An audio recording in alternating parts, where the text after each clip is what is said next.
Jesus reveals why you feel distant from God. Have you ever wondered why, even though you believe in God, you still feel so far from Him? How is it possible to love God, pray, seek, and still feel as if He is too far away to hear? As if you were crying out into a deep abyss, and the echo was the only answer? There are pains that are invisible to the eyes, but deafening to the heart. And this feeling of spiritual emptiness can be one of the most silent and devastating. But Jesus reveals to you today what is behind this distancing, a truth that many ignore, but that you are about to discover. Imagine being in a dark room, knowing that someone is on the other side of the wall, but you can't hear them, you can't feel them. You knock, you cry, you wait, and all you find is silence. This silence hurts. It hurts more than words could express. But what few realize is that this silence carries a message. This feeling of distance is not always absence. Sometimes it's an invitation to something deeper, truer, more intimate than you have ever experienced. But almost no one understands this. And that's why so many remain trapped in pain, guilt, and the feeling of abandonment. But today that changes. Today you will realize what no one told you. You will understand that what appears to be separation may actually be the beginning of a sacred reunion. And this revelation does not come from me. Jesus reveals to you, and He wants you to see what is hidden behind the curtain of silence. This message is not just a video, it's a calling, a call to healing, a rescue of your soul. And if you're here now, it's no coincidence. You have been guided here, and something inside you has already begun to awaken. Stay with me, take a deep breath, and open your heart. Because what is about to be revealed will transform the way you see your faith, your pain, and the presence of God in your life. What Jesus reveals to you today may be exactly the answer you have been searching for in silence for so long. Now that you are here, take a deep breath and allow yourself to feel. Yes, feel it. Because this isn't just another video. It is a sacred moment. A space where Jesus reveals to you something that can heal what you didn't even know still hurt. And before the big revelation arrives, I want to invite you to something very special. Interact with faith. Comment below right now with all the sincerity of your heart. I trust in Jesus. Maybe you don't have the strength to say it out loud, but by writing, you are declaring to the spiritual world that there is still hope within. And your comment may be exactly what another desperate soul needs to read today. Because here, every word of faith becomes a bridge to healing. And if this message has already started to touch any part of you, no matter how small, press the like button. It's not just a gesture of support, it's an act of faith. Every like is a silent prayer for more people to find this word. And by subscribing to this channel, you're not just receiving videos, you are connecting to a community that carries the same desire at heart, overcome emotional and spiritual pain through the living truth of Jesus. This is more than content. It's a calling, a mission, and you are part of it. Jesus revealed something very important about this distance you feel, and you need to hear it before leaving this video. Something hidden will be exposed, and when it is, everything starts to change. You are here for a reason, and now, get ready, because the revelation is about to begin. You know when you pray, and it seems like no one is listening. When the words come out, but the heart remains heavy. When all you feel is emptiness echoing back, it is at this point that many begin to believe that God has walked away. But what if I told you that what seems like distance is actually the beginning of an answer that you haven't yet realized? Let's go back to a moment in the Bible when the silence was deafening, and yet God was closer than ever. Anna was sitting almost motionless at the entrance to the temple. The tired face, the eyes cloudy from crying, the lips moved but no words came out. She no longer had the strength to scream. He no longer had the courage to make himself heard. It was as if all the weight of waiting had emptied the sound of his voice. The priest watched her from afar, silently judging her, thinking she was drunk. But no, she was broken. What he saw was just the reflection of a heart crushed by years of silence, years of broken promises, years of nights where she lay and wondered, does God hear me? The Bible says that Hannah, with bitterness of soul, prayed to the Lord and wept abundantly. 1 Samuel 1.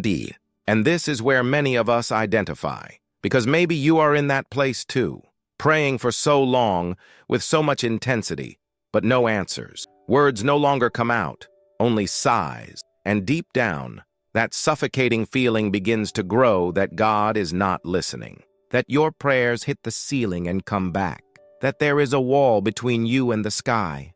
Have you ever felt this way? As if your words weren't enough? Like you're alone, talking to nothing, while the whole world keeps spinning? Perhaps you have already reached the point of asking, am I praying wrong? Or worse, has God forgotten me? But here's the powerful detail of this story. God doesn't answer Anna at that moment. There is no voice from heaven, no angel with a message. What Anna receives is silence, and yet she returns home with a different face, with a sparkle in his eyes that didn't exist before. Why? Because something changed inside her. She released the pain, gave her entire heart, and the sky, even silent, received everything. The verse that marks this turn says, "And the Lord remembered her."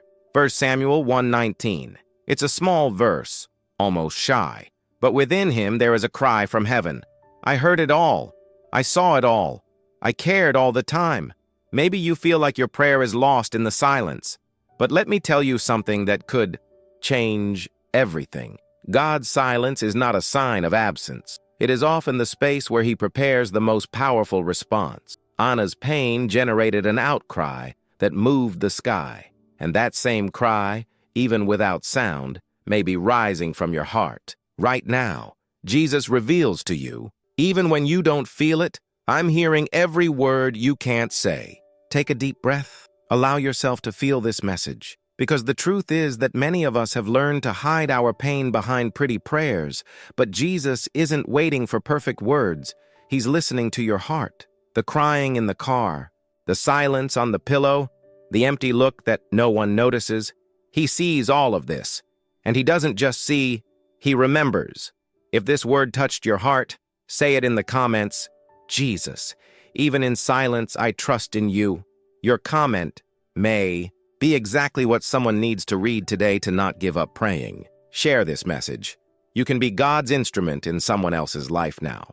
But there is an even harder moment in the spiritual journey, when God's silence stops being just an absence of response and turns into active pain, a wound that screams every day. What do you do when heaven seems locked inside and every attempt at connection turns into frustration? Get ready, because what comes next? It will change the way you understand God's silence. It is not always just prayer that silences. There are moments when everything around us seems immersed in a thick, almost cruel silence. No response, no direction, no sense of presence. Time passes, and nothing changes. And here comes the most stunning part of this journey, when God's silence stretches on for so long that we begin to doubt whether he is still there. The candles had gone out, the tears had already dried, and in place of the cry, there was only the echo of a broken man trying to survive the absence of God. Job, once known for his righteousness, was now known for his pain. Lost everything: children, property, health, even the respect of those closest to you. His house became ruins, his body, wounds, and his mind, a dark labyrinth where the only company was silence. But perhaps what hurt Job most was not what he lost, but what he stopped feeling: the presence, the consolation, the answer. The God he spoke to so much now seemed silent. And God's silence, when it crosses the soul, can turn into the most brutal pain that a believing heart can endure. Because prolonged silence begins to feel like abandonment, and the mind begins to question, if he loves me, why doesn't he say anything? Job looked up to heaven, not in revolt, but in profound confusion. His pain screamed for answers, but the sky seemed mute, and this is where many of us stumble spiritually. Why do we learn that God speaks, that he guides, that he responds? But what about when he remains silent for days, months, years? And when comfort takes so long that our hearts grow cold? When praying no longer makes sense, going to church seems mechanical, and even the Bible seems distant? What can we do? It is in this place of total darkness that Job teaches us something that can revolutionize your faith. In the midst of the grief, the criticism, the unanswered questions, he says a sentence that cuts through the silence with the force of thunder. I know that my Redeemer lives. Job 19:25. This phrase does not come from someone who is feeling the presence of God. It comes from someone who is feeling absolutely nothing, but chooses to believe anyway. Job shows us that true faith, it's not feeling, it's sustaining certainty even in emptiness. And here is the revelation that Jesus brings you today. God's silence is not contempt. It's preparation, it's depth, it is space for something much greater than answers to be generated. Intimacy. God's silence is not the end of the relationship, it is the foundation of it. Because it's there, in the dark, that you discover whether you believe because you feel or because you know. Job didn't feel it, but he knew it. And this conviction went through the personal hell he was living in and led him to the greatest revelation that a human being can experience. God was never far away. He was just forging something eternal within me. Maybe you are experiencing this silence right now. Things seem at a standstill, faith weakened, the feeling that God doesn't care. But Jesus reveals to you, I see your silence. I am in the middle of your waiting. What seems far away is where I am closest, teaching your spirit to trust beyond emotions. Take a deep breath, close your eyes, and just stay. Because what God is building in this silence will generate eternal fruit. Job did not receive an explanation. He received something better, the certainty that God had never left the scene, and that was enough to restore everything. If this message spoke to your heart, comment now. Even without hearing, I trust in you, Lord. Your comment could be the seed of faith that someone needs to not give up. Share this video. You might reach someone who lives in a silence that no one understands, but that Jesus is about to fill with revelation. But what if the distance you feel from God is not because of silence, but because of the weight of guilt? What if it's your past that's screaming louder than grace? Get ready, because what happens next, it will challenge everything you've been taught about spiritual failure. And when time passes, and God remains silent, when you don't hear, don't feel, don't see, and yet the pain only grows, there is a brutal difference between momentary silence and silence that lasts too long. And here comes a story that will touch on the exact point where silence hurts the most. Job was alone, the kind of loneliness that can't be resolved with company because it's not physical, it's spiritual. He was a just, upright man, faithful to God, but suddenly everything fell apart. In a single breath, he lost his children, his possessions, his health. His skin was covered in wounds, your name for shame. His faith put to the test in a way few could endure. But perhaps worst of all wasn't what he lost. That's what he stopped feeling, the presence of God. Because even after all this, Job prayed, he cried out, he screamed, and the sky remained silent. The lack of response was, for him, like a cry of abandonment. Have you ever felt this way? Like you're begging for a sign, a touch, a whisper, but all that comes back is the echo of your own pain? God's silence hurts more than many harsh words, because he confronts us with the question that tears us up the most. Has he left me? Job had friends, but everyone accused him. He had a wife, but even she said, curse your God and die. He had faith, but she was brought to the brink of collapse. And in the midst of that silent chaos, he released a phrase that echoes to this day like a cry of resistance from the soul. I know that my Redeemer lives. Job did not see God. He didn't listen to God, but somehow he knew, and that changes everything. Jesus reveals to you, God's silence does not mean absence. Often, it is in this silence that he is closest, treating, healing, digging depths in your spirit that only the desert can reveal. God did not hide from Job to punish him. He hid to prepare it. And it's like that with us. There are times when the Father is silent not because he has moved away, but because he wants you to discover a faith that does not depend on sensations, only on conviction.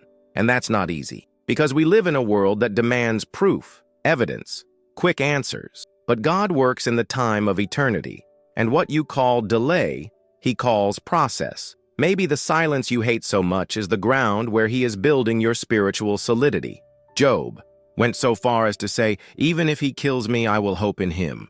Can you imagine the level of faith this requires? It is not a shallow faith. It's a total surrender, and it is exactly this kind of faith that God's silence forges. A faith that does not give up, even when everything seems lost. Now take a deep breath and allow yourself to reflect. Could the silence you feel actually be God teaching you to listen differently? Sometimes what seems like the end is just the beginning of a new form of intimacy with Him. Deeper, more real, more eternal. Jesus does not abandon you in silence. He walks beside you, even when He doesn't say anything, because His presence does not depend on your perception.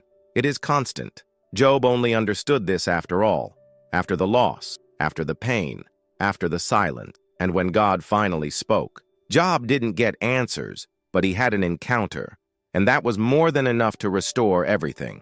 If this message spoke to your soul, comment now. Even in silence, I know that my Redeemer lives. Your comment could be the comfort someone else is desperately seeking. And if this word awakens something in you, share it. Perhaps God is using your gesture to reach someone deep in life's darkest silence. But what if the reason for your distance from God is not His silence, but the weight of guilt you carry? What if you feel far away because you believe you made too many mistakes, that you failed too much, that there is no turning back? What are you about to discover? It will change the way you view repentance and restoration. What if the distance you feel from God is not due to His silence, but rather the weight you carry? What if deep down, what stops you from getting closer is not His absence, but the guilt that you still haven't been able to let go of? There is a story that will show you that not even your worst failure can cancel out Jesus' gaze on you. Pedro was shaking. The cold of that morning in Jerusalem was biting, but it wasn't the weather that made him shiver. It was conscience. That's what he had just done. The last time he looked into Jesus' eyes was at the exact moment his betrayal was consummated. The third denial came out of his mouth, and immediately the rooster crowed. Jesus, already wounded and being carried away, turns his face and looks at Peter. It is in this look that everything breaks down. Pedro feels the ground disappear beneath his feet. Time seems to stop. The noise of the crowd becomes distant noise. Nothing else matters. The guilt falls on him like an impossible weight to carry. He didn't just fail, he denied it. The Master denied it. He denied Him who had called. Him by name, Pedro runs, cry bitterly. But more than crying, he walks away. Not of the world, but of your own purpose. Because guilt, when it is not cured, becomes prison. Have you ever been to this place? Have you ever had a time when you felt like you made too many mistakes to come to God again? Have you ever looked at yourself and thought, I'm not even worthy of praying? Spiritual guilt is silent, but devastating. She convinces us that the mistake was greater than the love. It paralyzes us. She shuts us up. But Jesus reveals something to you that can break this cycle now. Peter denied Jesus, yes. But Jesus never denied Peter. Even with his broken heart, Jesus knew that Peter's story did not end with that failure. And here is the wow moment. Days after the resurrection, Jesus appears to the disciples and makes a point of calling Peter for a separate conversation. On the edge of a lake, after a failed fishing trip, Jesus repeats the miracle of the past, and Peter recognizes him. He jumps off the boat and swims to shore. He's embarrassed, but he goes. It's broken, but it gets closer. And there, Jesus does not confront him with accusations. He restores it with a question. Do you love me? 3 times, 1 for each denial. And at the end, he says, feed my sheep. In other words, I still trust you. There is still purpose for you. There is still calling. You still belong to me. This scene is not just about Pedro. It's about you. About all of us who have felt too unworthy to continue. About everyone who thinks God turned away because of error. When in fact, He is closer than ever, just waiting for you to turn to Him. In sincerity, Jesus does not define you by your failures. He defines you by your response to his love. The pain of guilt no longer needs to push you away. It can push you back into the arms that never closed to you. And maybe now is the time to return. Take a deep breath. Close your eyes and feel this truth. The same Jesus who looked Peter in the eye that morning is looking at you now, not with condemnation, but with restoration. If this word touched your heart, comment now. Jesus, even though I fail, I run to you. And if you know someone who needs to hear this, someone who is pulling away out of shame, out of fear, out of guilt, share it. You can be the channel God uses to remind someone who no fall nullifies the Father's love. And here comes an even more intense turn, because there is something that moves us away from God in a subtle, almost imperceptible way: the anxiety. It doesn't scream like sin nor paralyze like guilt, but it whispers doubts, steals peace, and makes us forget where the true voice is. What will you hear next? It will change the way you see thoughts that take you away from the center of God's presence. There is a type of distancing from God that happens almost invisibly, not through guilt, not through silence, but through excess. Excessive thoughts, worries, pressures. A detachment that begins with small distractions and ends in suffocating anxiety. And what you will see now will make you rethink the way you are seeking God. The house was full. Jesus had arrived, the disciples were gathered, and the atmosphere was one of expectation. But Martha couldn't stop. She walked back and forth, arranging dishes, adjusting chairs, checking pans, cleaning here, tidying there, heart racing, the noisy mind, the hasty gestures. Martha wanted to serve well, but deep down, she was losing herself in trying to make everything work. And while she fussed about trying to be helpful, Mary chose to simply sit at Jesus' feet and listen. Just that, listen. While Martha ran trying to control everything around her, Maria stopped to pay attention to something that the modern world has unlearned: presence. Martha then doesn't hold back. He looks at Mary, then at Jesus, and says irritably, "Lord, don't you mind that my sister leaves me alone to serve? So tell her to help me." But Jesus, with disconcerting tenderness, responds, "Martha, Martha, you are restless and worry about many things, but one thing is necessary. Mary has chosen the good part, and it will not be taken away from her." This moment is much deeper than it seems, because Jesus is not saying that serving is wrong. What he is revealing is that anxiety, even disguised as zeal, can move us away from the essence of faith. How many times have you caught yourself trying to do everything right, but feeling empty inside? How many times has your routine become a rush? Your prayer has become a rush, and your faith has become an invisible burden that you try to carry alone. Jesus reveals to you, anxiety is not just an emotional reaction, it is a spiritual distraction. It steals our attention, alters our focus, and makes us believe that God is distant, when in fact it is we who fail to stop and listen to him. Martha was in the same house as Jesus, in the same environment, a few meters from him, but still, I didn't understand it in depth. And this is a warning, because you can be going to church, participating in ministries, praying every day, and still feel far from God, because he does not dwell in the noise of activism. He reveals himself in the stillness of the available heart. Take a deep breath. Close your eyes for a moment. How many voices are speaking at once inside you right now? Concerns, goals, accounts, expectations, internal demands. And now ask yourself, which of these voices is Jesus? Jesus doesn't scream, he whispers.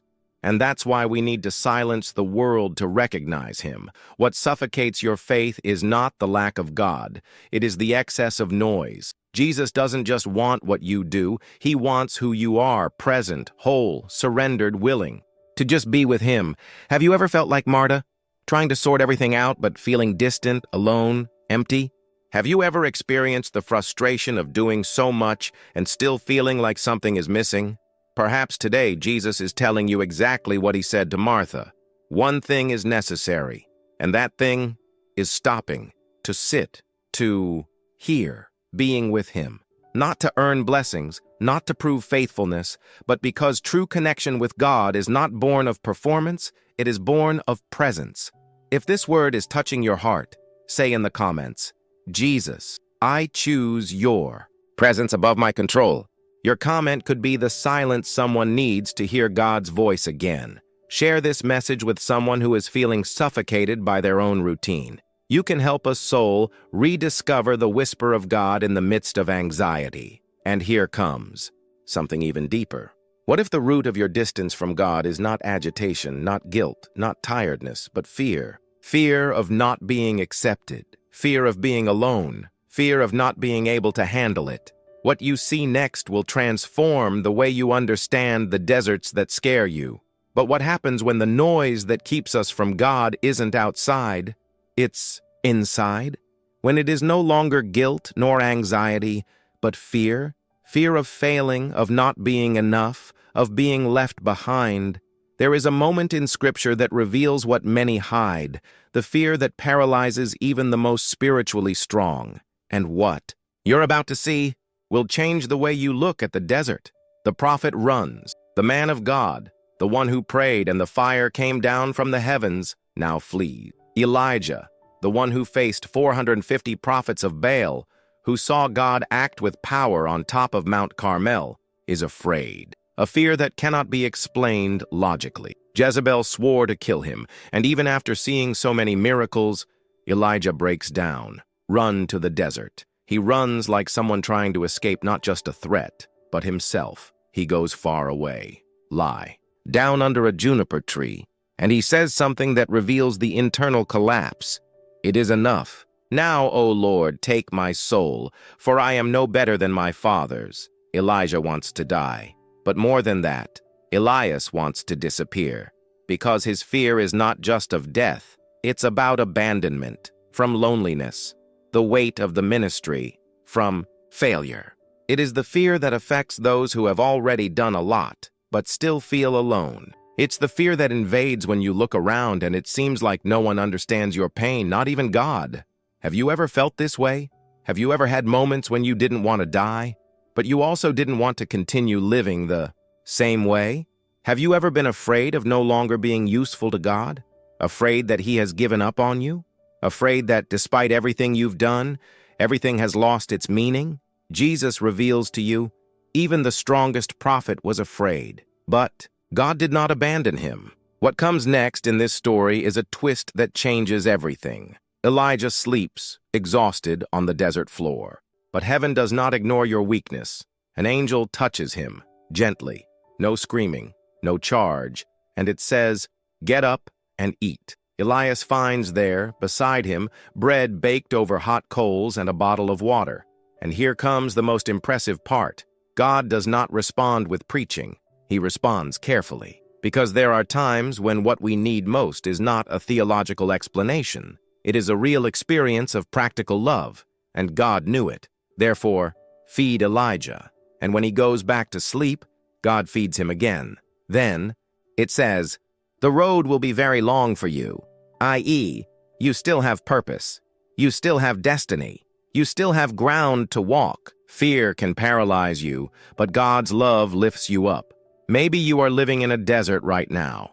Maybe you feel like you've failed too much, or that you've given your all and no longer have the strength. But listen, if you are still breathing, there is still God's bread on the coals. There is still sustenance.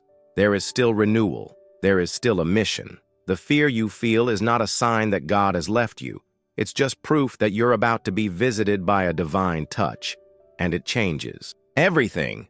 Elijah left that desert not as someone weak, but as someone restored. God did not criticize him for being afraid. God strengthened him with food, rest, and direction. Today, this story is for you. Jesus reveals to you that if you are lying under the weight of fear, He is preparing the bread of hope to lift you up. If this message spoke deeply to your heart, comment now. Jesus, strengthen me in the desert. Your comment could be the bread that another hungry heart needs to find. And if you know someone who is paralyzed by fear, share this video. You can be God's gentle touch in the life of someone who is on the verge of giving up. If this word touched You deeply press the like button so that more people can also be blessed. You never know when a simple click could be the breath that revives someone's faith. But what if the feeling of being far from God comes not from fear, but from injustice? When everything goes wrong, when doors close, when dreams die, and God seems silent. What will you see next will expose one of the biggest lies that suffering tries to make us believe, that God has forgotten us. After the paralyzing fear, there is another type of pain that is even more silent and much more common than you might imagine. It's the pain of fighting with all your might, of doing the right thing, of trying to please God, and yet everything seems to go wrong. When you pray, fast, forgive, endure, and still life falls apart. There is a story in the Bible that exposes this feeling like a mirror, and Jesus reveals to you that even in the ruins, he never forgot you. Get ready to see that even inside a prison, God's presence can be stronger than you imagine. Jose was a young man with dreams that were too big for the environment in which he lived. His heart was pure, his faith was firm, and his hope was constant. But everything began to fall apart when those who were supposed to protect him became responsible for his pain. Sold by the brothers themselves, betrayed by his own flesh, forgotten by those who promised to love. It's hard to imagine anything more cruel, and maybe, just maybe, you know this pain. The pain of being hurt by those who should care, of being abandoned by those who should support, of being left by the person he said he loved. And even so, try to continue trusting in God. Joseph is taken to Egypt as a slave. Do what is right, serve with integrity, and just when everything seems to start to line up, he is falsely accused by Potiphar's wife and thrown into prison. No judgment, no defense, no chance. And now inside a cell, Jose wonders what many of us have asked ourselves in silence. Where is God when everything goes wrong? It is not the doubt of those who have lost faith. It is the doubt of those who do not understand silence. Because Joseph knew who God was, but now, trapped, he needed to discover who God would be for him there. The verse that marks this moment is so profound, so powerful, that it almost goes unnoticed. Genesis 39:21 says, "The Lord was with Joseph. Yes, in prison. Yes, in injustice. Yes, when everyone had become silent except the pain." This reveals something that changes everything. God's presence does not depend on circumstances being okay. God's presence is not absent just because things went wrong. In truth, sometimes it is precisely in the valley, in oblivion, in emotional prison that you realize how close God is. He did not free Joseph from prison immediately, because before freeing the body, God wanted to form the spirit. And it was in prison that Jose matured. It was in the dark that he discovered the light he carried. It was in human abandonment that he found divine fidelity. Jesus reveals to you that his presence is not something you see with your eyes. It is something you recognize in your heart.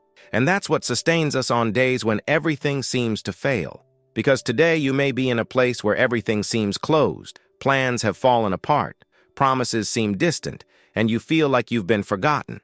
But listen to this. God doesn't need to take you out of place to start acting. He transforms the prison into a platform, the prison into a cathedral, oblivion into preparation. You are not left aside. You are being shaped, polished, prepared. Today's pain can be the birthplace of tomorrow's authority. The current silence may be the scenario where God will honor you later. Joseph was forgotten by men, but remembered by God. And when the time came, God took him out of prison and placed him in the palace, because no one can bury the purpose that God still supports with his own hand. Now think, what if what you call delay is actually God's exact route? What if what you interpret as abandonment is God's way of teaching you dependence? What if this difficult time is not a sign of distance from God, but evidence of his closeness? Jesus reveals to you that no matter how dark the season, you are being sustained. Even when you don't feel it, he is with you, as he was with Jose, invisible but present, silent but active, distant from the eyes but glued to your soul. And if this message spoke to your heart, comment right now, "Jesus, don't forget me in the silence." Your comment could be a hug for anyone who is struggling with the same pain in silence. Share this message with someone who also feels forgotten. You could be the channel to rekindle someone's faith deep in an invisible prison. But what if the feeling of spiritual distance does not come from a moment of intense pain, but from the total absence of sensations? When you pray and don't feel anything. When you sing and everything seems empty. The next story will confront spiritual coldness like you may have never seen before. What happens next will change the way you see the moments when your heart no longer feels anything. But what happens when the pain is neither visible nor glaring, and when it doesn't come in the form of tears, but in silence? A pain that doesn't explode, it just settles. It doesn't break you completely, but it erases every spark of faith that was left. You kneel, but you feel nothing. You pray, but the words seem to evaporate into thin air. You sing, but the lyrics don't play. The Bible is there, but it looks like just paper and ink. The heart is empty, the soul cold, and the cruelest thing of all is when you start to think it's your fault, that God turned away because you failed, that He gave up on you because you stopped feeling. But what if I told you that the absence of feelings does not mean the absence of God? Jesus reveals to you that there is something supernatural happening, even when it seems like nothing is happening. This is exactly what happened to two disciples on the way to Emmaus. The setting? After the crucifixion of Jesus, their hope had died on a cross. Plans that made sense had been torn apart by Rome's brutality. They walked with their heads down, talking among themselves, immersed in sadness, doubts, and confusion. Suddenly, a man approaches and starts walking with them. The tone of voice was familiar, but their hearts were so heavy that they could not recognize him. It was the resurrected Christ Himself, walking alongside them, listening to their pain, speaking gently, bringing truths. But they didn't understand. It was not because they were unbelievers. It was because they were emotionally blind. How often does the same thing happen to us? Jesus walks beside us, but the eyes of the soul are clouded.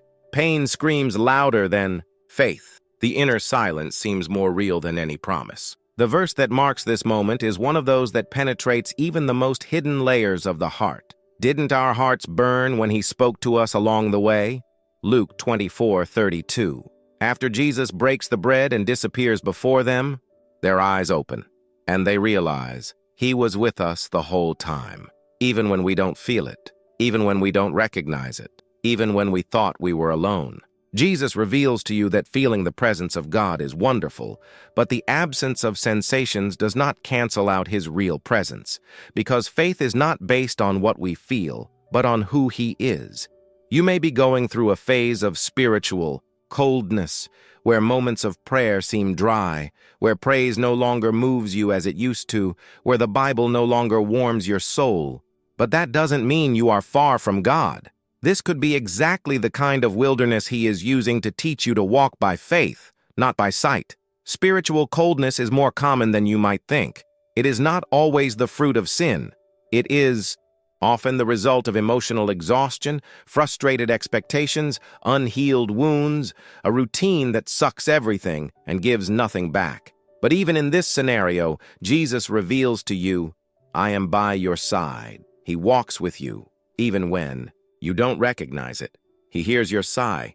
Even when you can't utter a word, He is present in the silence. He is speaking through your confusion. He is revealing, even in the absence of emotions, because He is God, and God is not limited to what we can feel. What if your spiritual coldness is not an end, but an invitation? A call to start over, to look beyond feelings and hold on to the truth? What if today is the day that bread will be broken before you and your eyes will be opened? Maybe it's today that you'll realize that your heart still burns, that faith still pulses, that the flame, even weak, did not go out. Why the same Jesus who walked alongside the wounded disciples is the one who walks alongside them now. Take a deep breath. Allow yourself to feel this message. Perhaps what you are missing is not faith, but awareness of presence. The faith that sustains you is not the one that jumps from emotion to emotion, but the one that resists, even in their absence. You don't need to feel to be close. You just need to stay. Jesus reveals to you, Even when you don't recognize me, I am with you. If this word touched silent areas of your soul, write in the comments, Jesus, walk with me even when I feel nothing. This simple comment could be the push someone else needed to not give up. And if you felt something, even if it was small, even if it was slight, hit the like button right now. It's not about algorithms. It's about being an instrument, because your like can make this message reach someone who is walking the road to Emmaus today without knowing that Jesus is right next to them. What happens next will challenge everything you believe about spiritual routine. Because if today, the problem is that your faith has become just a sequence of obligations. If the connection with God became an agenda and not a relationship, the next story will expose a truth that few have the courage to tell, and it will make you look at your spiritual life with new eyes. But even when we can pray, even when we open the Bible, even when we are present in worship, there is something that, little by little, can invade the heart and steal the meaning of everything, the lifeless routine. The faith that used to be fire is now just habit. The eyes that shone when talking about Jesus now barely look up from the cell phone screen. The praises that once moved people became the soundtrack of a soul that only repeats gestures. Prayer became protocol. The devotional became an obligation. The spiritual walk turned into a task. And this is perhaps one of the sneakiest forms of withdrawal, when you keep doing everything, but your heart has already left. Jesus reveals to you that there is a fine line between spiritual discipline and camouflaged coldness, and crossing it can cost you your intimacy with God. This is exactly what Jesus' letter to the church of Ephesus in Revelation 2 is about. It was an active, persevering, doctrinally correct church. They did everything right, but they had lost something essential. But I have this against you, that you have left your first love. Revelation 2:4. The pain here was neither scandalous sin nor destructive heresy. It was something much more subtle but devastating, the abandonment of the original passion. That flame that made every encounter with God feel urgent, that hunger that made every word of Him a treasure, that love that didn't need justification. It just existed. Jesus did not say that they no longer loved Him, but He said they left their first love. What does this mean? That there was still faith, but there was no longer any fire. There was obedience, but there was no more delivery. There was constancy, but without heart. Maybe you are living it. He can't remember the last time he cried in the presence of God, or the last time the Bible really spoke to you. Praise no longer takes you anywhere. You're still there, but it's like you're in automatic mode.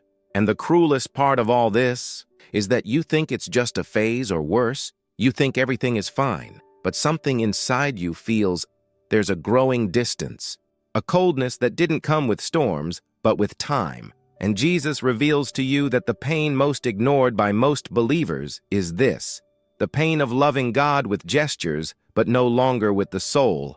And then He calls you back. Remember, therefore, from where you have fallen, repent and do the first works. Revelation 2:5. This verse does not talk about an external error, but about an internal abandonment. And Jesus' invitation is not one of accusation. It is one of reconnection. He doesn't say, "Look how you let me down." He says, "Remember how it all started? Remember when you prayed and felt like heaven descended just by being with Him? Remember when you read a verse and it felt like God was hugging you from the inside? Remember when obeying was a pleasure, not a burden? When did His name make you smile alone in the middle of the day? You didn't miss it. You left. But you can take it back, because first love is not about the beginning of the journey. It's about essence. And when your relationship with God loses its meaning, Jesus reveals to you that it's not because He walked away, it's because you replaced presence with performance. He's still there, but you began to seek ritual more than reality. And do you know what is most transformative? It's just that even when you treat Him with emotional indifference, He continues to love you with eternal intensity. Even when you just repeat prayers, He hears every word as if it were the first. Even when your heart is distracted, His still beats for you. There is no love more patient than that of Jesus. Maybe you've been waiting for the right time to rekindle your faith, but there is no perfect scenario to feel again. There is only one decision: to return to the essence. And that starts with a simple memory. Remember when you looked for him for who he is and not for what he could do? Remember when you cried with gratitude without even knowing why? Remember when your soul felt light just knowing he saw you? That's still there. Asleep, perhaps, but alive. And Jesus reveals to you that no matter how cold your heart is, all it takes is one touch from him to set everything on fire again. If this word touched areas that you didn't even know were dry, write in the comments, "Jesus, rekindle my first love." Your comment could be the breath another tired soul needs to remember that it is still possible to feel. And if you believe that this message needs to touch others who are also traveling on automatic, share this video. But that's not all. Something even more powerful is about to be revealed. Because what if what you feel like abandonment is actually a test of faith in the midst of the storm? What you're about to discover will change the way you see everything. And when it's not the routine, not the silence, not the sin, but the feeling that God just doesn't care. When the storm rages and everything inside you screams for help, but the sky seems deaf, it's an almost irreproducible pain. The world collapsing, and God sleeping. You cry, but nothing changes. You cry, but the comfort is not enough. And then a question begins to echo within the soul. Where is God while all this is happening to me? Jesus reveals to you that this is not an empty doubt. It is a cry from a broken heart that still wants to believe. And there is a story that expresses exactly this pain with almost prophetic depth. Mark 4:35-41. Jesus is with the disciples in a boat. The day ends, and the night leads them to the sea. What seemed like an ordinary crossing quickly becomes a scene of chaos. The wind increases. The waves grow. The boat begins to fill with water. Experienced men, fishermen accustomed to the sea, panic. They fight against the force of nature and lose. And Jesus? He's sleeping, lying on a cushion, calm in the middle of the storm. And this is where the pain you may be feeling reveals itself clearly. Master, do you not care if we perish? This question is the unspoken prayer of many hearts. God, don't you see? Don't you feel? Won't you do anything? And Jesus reveals to you that this question does not offend him. It brings him closer, because it's not an accusation. It is a desperate request for presence. He gets up. He rebukes the wind. He calms the sea. And then he looks at the disciples and asks, "Why are you so timid? Don't you still have faith?" Mark 4:40. Many read this question as a rebuke. But what if it's just another invitation? What if Jesus isn't asking coldly, but tenderly? What if, instead of saying, "You failed," he was saying, "You still don't understand. I was with you all along." Jesus reveals to you that his presence is not measured by the noise he makes, but by the promise he fulfills. He didn't say there wouldn't be a storm. He said, "Let's go over to the other side." And if he said you will cross, you will cross. This story reveals something that can completely change the way you see difficult moments. Jesus' silence on the boat wasn't indifference. It was security. Because when he sleeps, it's not because he doesn't care. It's because he knows that nothing will sink you when you are with him. But we confuse peace with the absence of problems, and we confuse silence with abandonment. Jesus reveals to you that God does not need to shout to be present. He doesn't need to intervene right away to prove love. Sometimes he allows the storm to let you discover where your faith lies. Sometimes he sleeps so that you wake up. Maybe today you are experiencing exactly that. Your marriage seems to be sinking. Your finances are collapsing. Anxiety consumes your sleep. Prayers feel like boomerangs. You throw them, they come back. And you look up to the sky and ask, "Don't you see? Don't you care?" And Jesus reveals to you that what you feel as absence is often the platform of faith being built. He's on the boat, even when you think he's not there, even when he doesn't respond when you want, even when everything seems lost. What he expects from you is not perfection. It's faith, a faith that says, "It hurts, but I trust. It's dark, but I follow. It's chaotic, but I believe." And there is something even deeper here. When Jesus calms the storm, the text says that the disciples became even more afraid. Who is this that even the wind and the sea obey him? Mark 4:41. This reveals that sometimes what scares us most is realizing that God is bigger than we thought, that He has control even over what seems uncontrollable, that we are not in the hands of chance, but in the hands of the Creator. And that changes everything. Jesus reveals to you that the true miracle is not the sea calming down. It's your heart to remember who is in the boat with you. If this message spoke to the silent pain you carry, write in the comments, "Jesus, even in silence, I trust in you." And if you know someone who is facing a storm without feeling God's presence, share this video with love. Your gesture could be the anchor that another soul needs. And if this message touched you deeply, press the like button, not just as a click, but as a seed of faith. Because the next story will reveal that even when you feel too unworthy to be loved, God's heart still runs toward you. What you are about to discover will change the way you view God's love. What if the root of your distance from God is not His absence, but the image you have of yourself? What if what stops you from getting closer is not the silence of heaven, but the unbearable weight of the shame you carry inside? There are people who did not turn away from God out of rebellion, but because they believed the lie that it was already too late, that they failed a lot, they made a lot of mistakes, that they are no longer worthy. Jesus reveals to you that the enemy's cruelest lie is not that God is gone, it's that you can't come back. And perhaps the most moving story of all is about this kind of distance, not that imposed by God, but by the guilt that destroys our courage to return. Jesus told a parable that is not just a lesson, it is a snapshot of the human soul in fall and divine grace in motion. A father has two children. The youngest, impatient, demands his share of the inheritance while he is still alive. In other words, he tells his father, "I don't want to wait for you to die. I want my share now." He leaves, far from home, far from principles, far from love, and it gets lost. He spends it all on empty pleasures, impulsive choices, and people who only want him while he has something to offer. When the money runs out, the friends disappear. Hunger hits, dignity evaporates. He ends up in a pigsty, sharing food with pigs, and it is there, covered in dirt and humiliation, that something happens. The Bible says, "Coming to his senses," he said, "How many of my father's workers have plenty of bread, and yet here I die of hunger."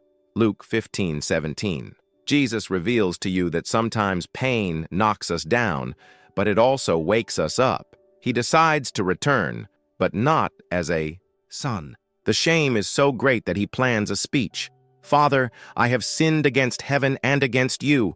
I am no longer worthy to be called your son. Treat me as one of your servants." Luke 15:18-19. Sin made him forget who he is. The mistake convinced him that he had lost the right to be loved. Maybe you've felt this way. Unworthy to bend the knee. Unworthy of raising your hands. Unworthy of asking God for anything. But what happens next changes everything. When he is still far away, his father sees him. That means Dad was waiting, that his father looked for him every day, that his father never gave up on him. And the text says that the father runs towards him. In that culture, older men didn't run. He was considered unworthy. But Jesus reveals to you that God would rather lose his dignity in the eyes of men than lose you. He runs, hugs, kisses his son, still dirty, still hurt, still broken. The son begins his guilty speech, but the father doesn't even let him finish. He orders you to wear your best clothes, put the ring on your finger, sandals on your feet, and prepare for the party. Do you understand? The restoration began even before the request for forgiveness ended, because the Father's love is faster than shame. Jesus reveals to you that even when you think you have lost everything, you have never lost the Father's love. He does not want you to return as a servant. He calls you son, and maybe that's what keeps you away from him. You're still trying to deserve what can only be received by grace. What this story reveals is so profound that it breaks with human logic. Religion would say, "Prove you've changed." The Father says, "You have returned, and that is enough." The world demands performance. God desires presence. Sin may have stained his history, but it did not erase his sonship. And that's why you still miss it. He still misses something he seemed to have lost. It's because your soul knows where it belongs. And Jesus reveals to you that the way back is not blocked. It is open. Always has been. Now take a deep breath. Close your eyes for a moment and imagine this scene. You are still far away, not knowing if you will be accepted. But there he is, running towards you. No questions, no charges, no demands, just love. This is the God who awaits you. This is the God who did not stay on the throne waiting for explanations. He came into the world, he died for you, and he rose to embrace you. If this word spoke to your heart, comment, "Jesus, I'm coming home." And if you know someone who walked away because they believed they were no longer worthy, send this video with love. It may be exactly the answer that person silently hoped to hear. Your comment could be the encouragement someone needs today to take the first step back. And stay with us, because the next revelation will change what you believe about your past. What you're about to discover will transform the way you see your story. But what happens when what stops you from getting closer to God is not the present, but the past? What if the biggest obstacle between you and the altar is not the distance, but the marks left by what you experienced, or did, before knowing grace? Many carry within themselves an invisible court, where they are accused, condemned, and shamed for mistakes that have already happened but still keep them prisoner. Jesus reveals to you that the biggest lie that the enemy wants to make you believe is that your past is an eternal sentence when, in fact, it can be the stage for a new calling. And to understand this in depth, it is impossible to ignore the transformation of one of the most impactful men in the Bible, someone who, before preaching the gospel, persecuted those who lived it. His name was Saul, a zealous man, instructed in the strictest traditions of Judaism, someone who sincerely believed he was doing God's will. But his faith was blind, and his justice was merciless. He not only approved the death of Stephen, the first Christian martyr, but also led hunts against Jesus' followers. Imagine the pain of the families who mourned their loved ones. Imagine the terror in the eyes of women, children, elders, all in the name of a distorted good. Saul was, for many, the face of fear, the symbol of judgment, the last person you would imagine as an apostle.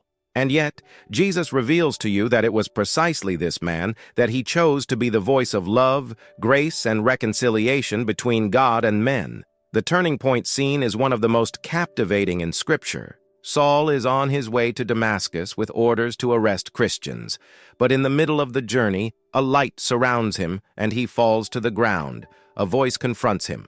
"Saul, Saul, why are you persecuting me?" Acts 9:4. It's Jesus. The same Jesus that he denied, that he fought, that he considered dead. Now I live, glorified, impossible to ignore. Saul goes blind for 3 days, immersed in the dark, without eating or drinking, a living metaphor of your spiritual state. Jesus reveals to you that sometimes the blindness that separates us from God is not in the eyes, but in the heart.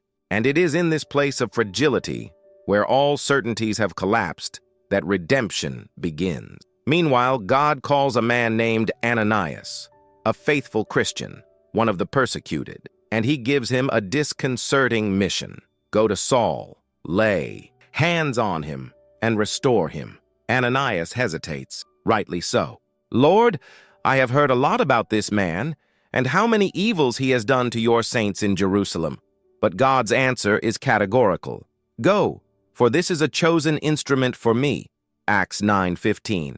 And here is the turning point that can break the chains that keep you away from God. Jesus reveals to you that he did not choose you because of your past, but in spite of it, and more. He can use precisely what you experienced as a healing tool for others. Paul, because Saul even had his name transformed, becomes the greatest missionary of the New Testament. He writes letters that, to this day, heal, free, and edify. He speaks with authority because he has been transformed by grace. But the echo of his past never completely left him. In his letters, he often remembers who he was. not out of guilt, but to show the contrast. For I am the least of the apostles, and I do not even deserve to be called an apostle, because I persecuted the church of God. But by the grace of God, I am what I am. 1 Corinthians 15:9-10. And this is exactly what Jesus reveals to you today. Grace does not erase your story. It redeems every line of it. What the devil uses to accuse you, God uses to testify. Perhaps you have abandoned your faith because you believe it can no longer be used. Maybe you think that what you did in the past disqualifies you.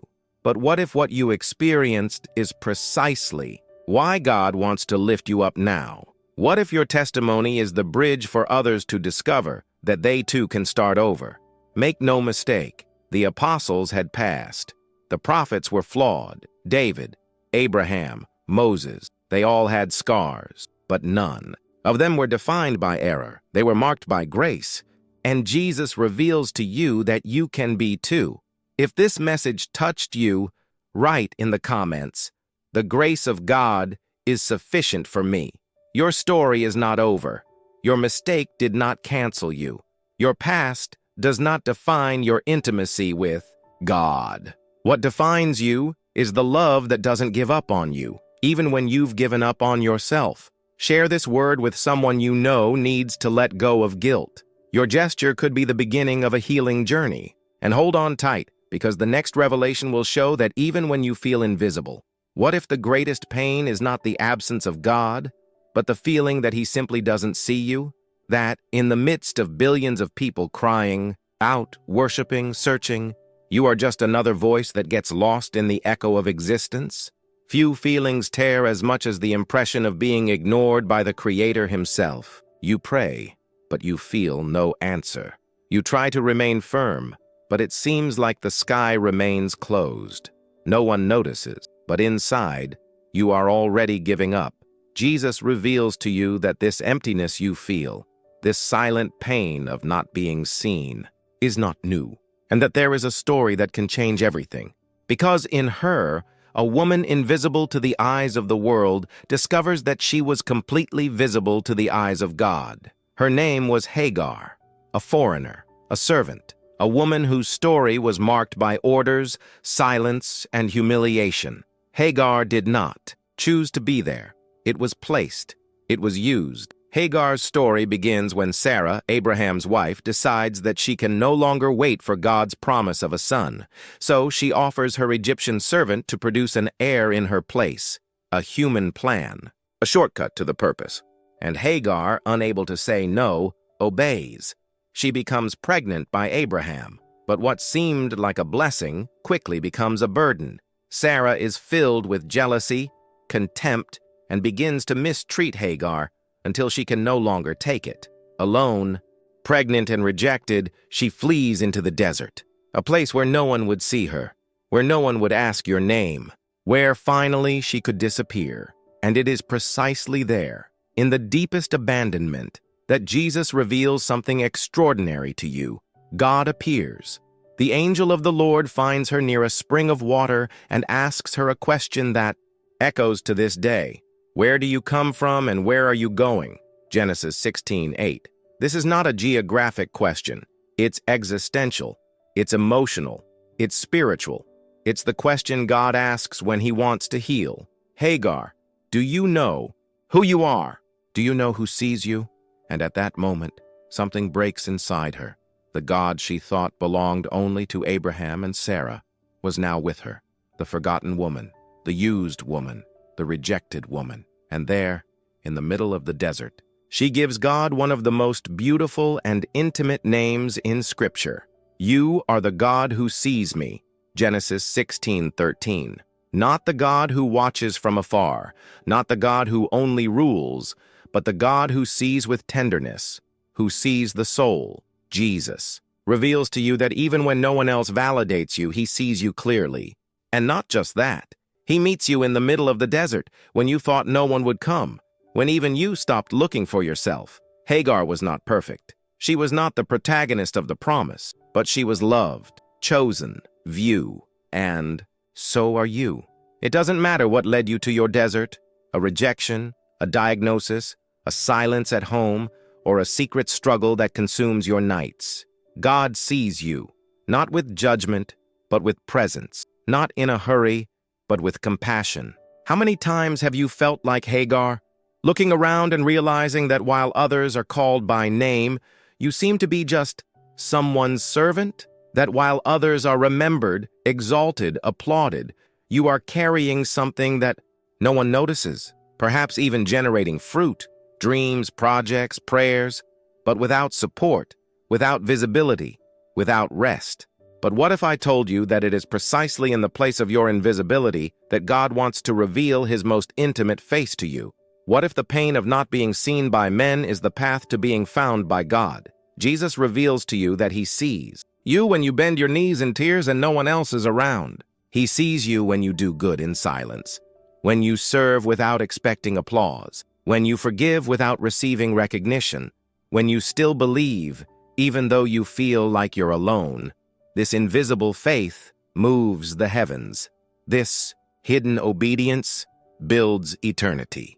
God is not looking for the spotlight, he's looking for hearts. And yours, even in the desert, is too precious to go unnoticed. If this message touched something deep in you, if you have ever felt too invisible to be loved by God, write in the comments, "God sees me," not as just any sentence, but as an act of faith. Because declaring this could be the beginning of your healing. And if you know someone who lives like Hagar, between tiredness and flight, share this word with them. Maybe it's exactly what her heart needs to hear today. And get ready, because the next story reveals what happens when your faith seems too small to hold the weight of life. And what Jesus reveals to you at that moment will transform the way you see even your doubt. But if until now you thought that God only approaches those who have a strong, constant, unshakable faith, what you are about to discover will change the way you see everything. Because there are times when your faith wavers, and not because you want to, but because you are tired of trying to believe when everything seems to contradict the promise. You pray, but the answer doesn't come. You cry out, but you feel like your voice is lost in the sky. And then doubt begins to grow. Is my faith too small for God to care about me? Jesus reveals to you at this exact moment that the size of your faith has never been an obstacle to his presence, and that there is a story that proves this in a surprising way. The scene takes place in the midst of a father's despair. A man who, like many of us, had tried everything in his power to save the one he loved most. His son had been possessed by an evil spirit since childhood, a spirit that threw him into fire, into water, trying to destroy him. How many times did this father hold his son in his arms, crying, not knowing what to do? How many early mornings did he stay awake, wondering why God allowed such pain? When he heard that Jesus was nearby, he saw his last hope there. But when he arrived, Jesus was still not there. So he asked his disciples for help, and nothing happened. The boy continued to suffer. The hope that remained began to crumble. Then, finally, Jesus appears, and the Father makes a request that carries the weight of his entire journey. If you can do anything, have compassion on us and help us. Mark 9:22. Jesus' response is direct but full of compassion. If you can, all things are possible to him who believes. And at that moment, without masks, without religiosity, without spiritual formulas, the Father shouts something that is, at the same time, a confession and a cry. I believe, help me in my unbelief. Mark 9:24. That cry echoes to this day, because it's not about perfect faith, it's about sincere faith. Jesus reveals to you that he does not reject hearts that admit their fragility. He doesn't expect you to pretend to believe when you're struggling to believe. He enters into your pain when you confess that even though you want to trust, there are parts of you that are still afraid. And do you know what happens next? Jesus doesn't say, come back when you have more faith. He does not require spiritual proof. He just acts. He frees the boy. He responds to the broken heart. This changes everything, because maybe you're stuck with the idea that God only moves when you reach an ideal level of faith. That doubt cancels the blessing. That fragility keeps you away from God. But what if it's just the opposite? What if admitting your vulnerability is what truly brings you closer to him? Jesus reveals to you that faith that wavers, but still cries out, has power. That the broken heart, but still turned to heaven, is enough. He doesn't look for strength. He seeks delivery. Maybe you are just like this father, tried everything. He has already gone through intense prayers, spiritual campaigns, fasting, and still, the situation seems immobile. Your faith was once more alive, more firm, but today, it appears fragmented. And it is in this state that Jesus comes to you. He doesn't come looking for a show of faith. He's coming to get you as you are, with your fears, with your doubts, with your unanswered questions. Jesus reveals to you that faith does not need to be great. It just needs to be real. And yours, even tired, is still too precious to be ignored. If this story spoke to you, if you have ever felt like this father, believing but at the same time begging for help in your unbelief, write in the comments, "Lord, help my faith." Let this be not just a phrase but an honest prayer, because it is in this honesty that Jesus acts. And if this message touched you, share it with someone who is feeling weak in their faith. Maybe this person is waiting for exactly that word to believe again. And prepare your heart, because what Jesus reveals to you in the next story will confront another type of pain, the silence of someone who has already stopped searching. And what is hidden in this new narrative, few really understand, but that's not all. Something even deeper is about to be revealed, and it may confront a pain that many hide even from themselves, because there is a type of distance from God that does not come from doubts, nor from sin, nor from explicit suffering. It is born in the silence of giving up, not the scandalous withdrawal, but the one that arrives slowly, almost imperceptibly, when the heart starts to fade away inside, when you stop looking, when faith is no longer denied but also not nurtured, when the Bible is closed for days, and prayer becomes a forgotten whisper in the routine. Maybe you still go to services, still say, "Amen," still nod your head when you hear preaching. But inside, something is off, and you no longer know why you stopped looking. Jesus reveals to you that this feeling of emptiness is not the end. It is a warning. And the truth that few see is that God does not condemn you for stopping. He seeks you anyway, as in the parable of the lost drachma. It is interesting to note that Jesus told 3 stories about loss: the sheep that was lost, the son that strayed away, and the drachma that disappeared. But only one of these stories talks about something that is not aware that it is lost. The currency does not feel, don't cry, doesn't move, and even so, it is sought after diligently.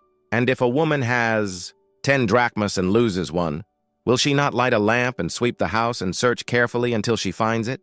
Luke 15:8. This woman represents the heart of God. A God who turns on lights, who moves furniture, who shakes structures for something that is not crying out, is not praying, is not even aware of his loss.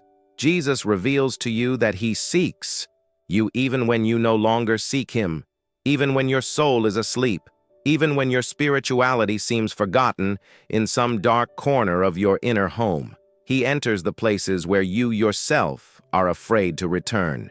And the most powerful thing about this is that the woman doesn't stop until she finds the drachma. She doesn't say, there's no point looking for something that doesn't even move. She doesn't get tired.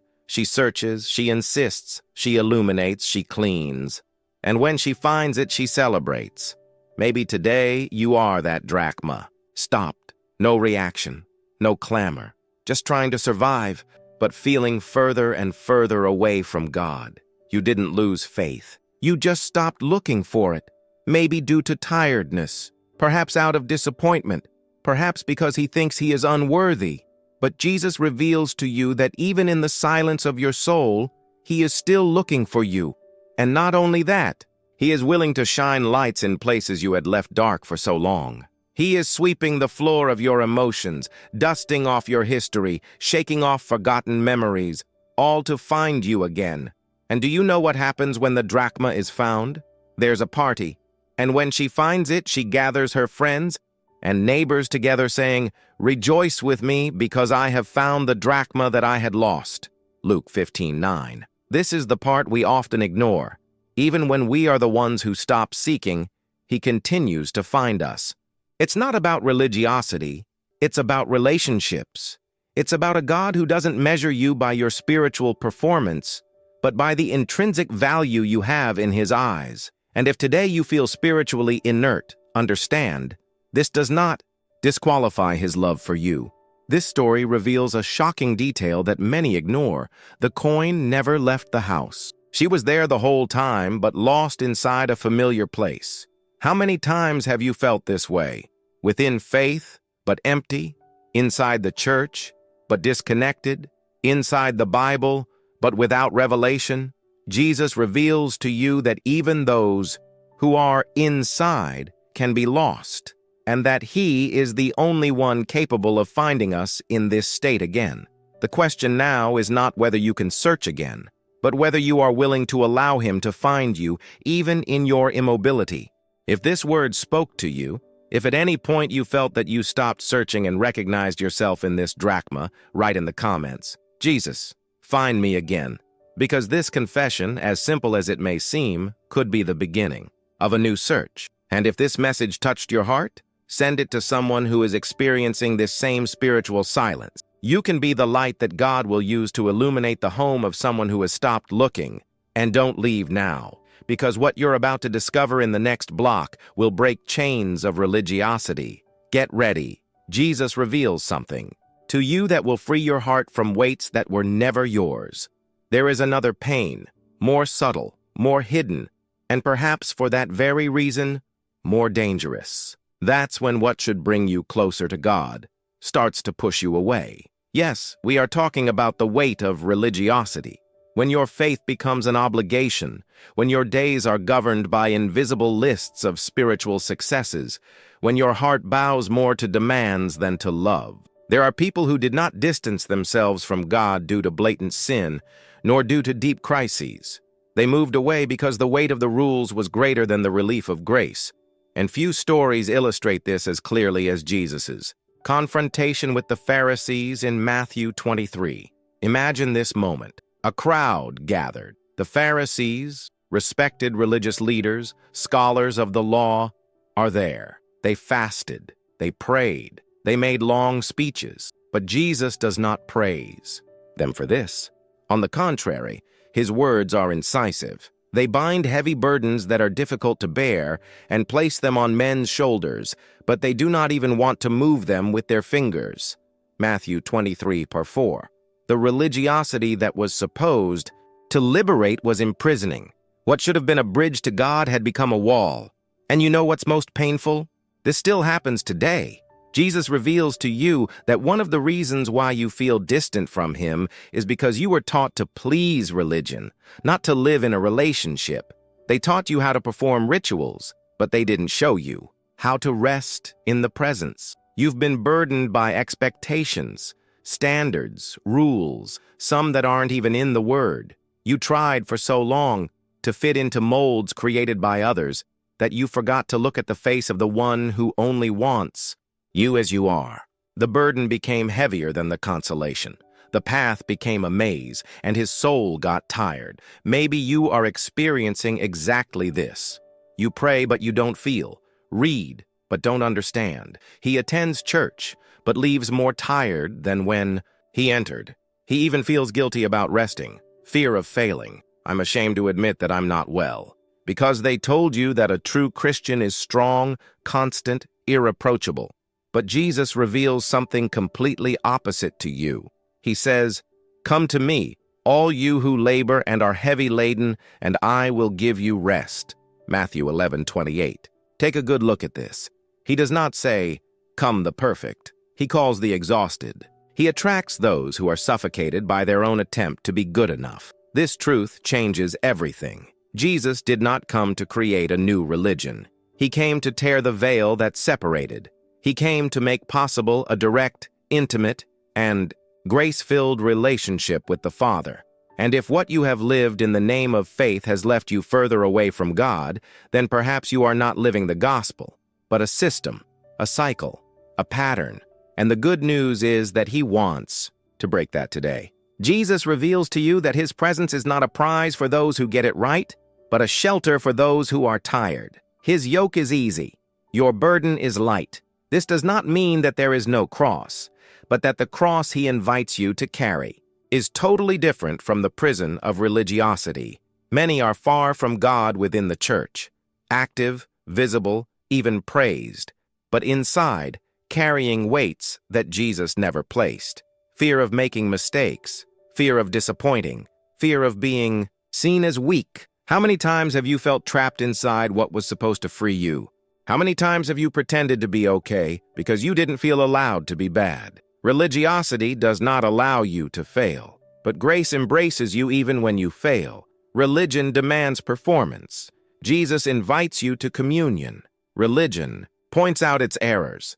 Jesus reveals his love, and maybe upon hearing this, a part of you even feels guilty for agreeing, because you have been taught for years that giving up religion is turning away from God. But Jesus reveals it to you. Abandoning the burden that keeps you away from him is, in fact, the first step towards rediscovering the essence of the gospel. Jesus doesn't want you to live for religion. He wants you to live with him. And that, my friend, changes everything. What keeps your faith alive is not the weight you carry, but the lightness of the presence that sustains you. If this message confronted you in a loving way, if you felt that you are carrying burdens that are not yours, comment right now, Jesus, teach me to rest in you. Your comment may free others who are feeling overwhelmed by their faith. And if this video is an answer to what you experience in silence, click the like button as an act of faith, because you could be helping someone rediscover the lightness of the true gospel. And don't leave now, because what you're about to hear will turn everything you've been taught about spiritual comparison upside down.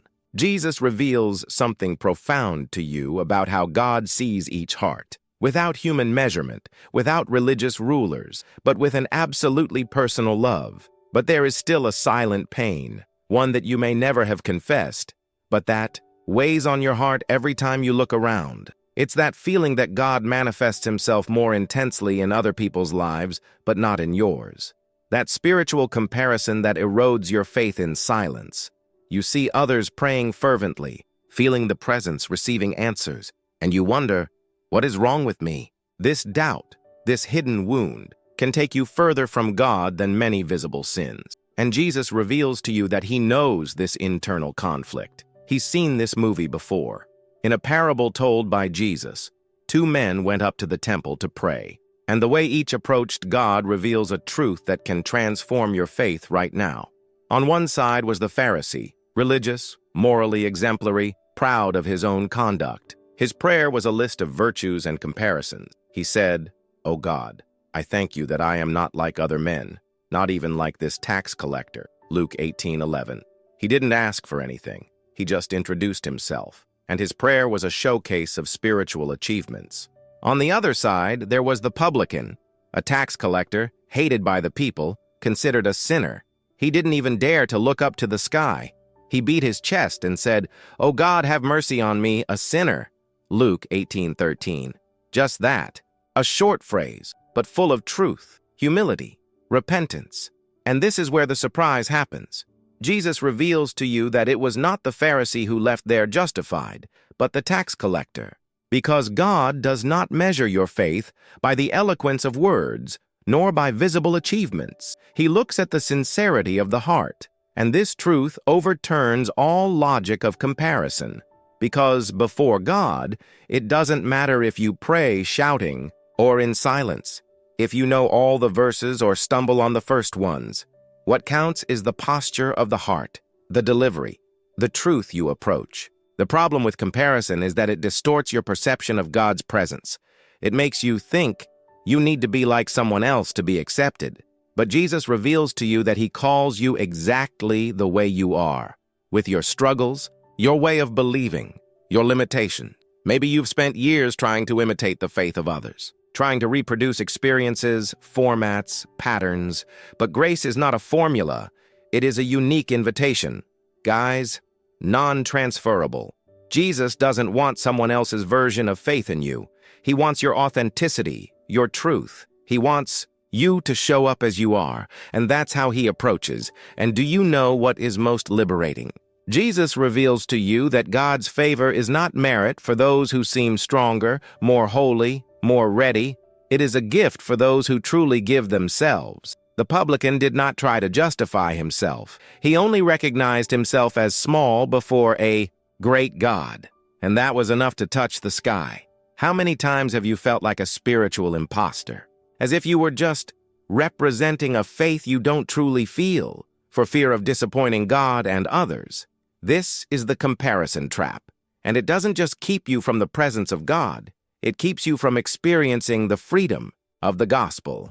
Because where there is comparison, there is demand, and where there is demand, there is fear. And the love of God casts out all fear. Jesus reveals to you that you don't need performance, it needs sincerity. And the place where you feel most weak may be the place where He will manifest Himself most strongly. The publican's prayer was short, but it was real, and God responds really. Maybe you're watching this video and wondering if God is still listening to you.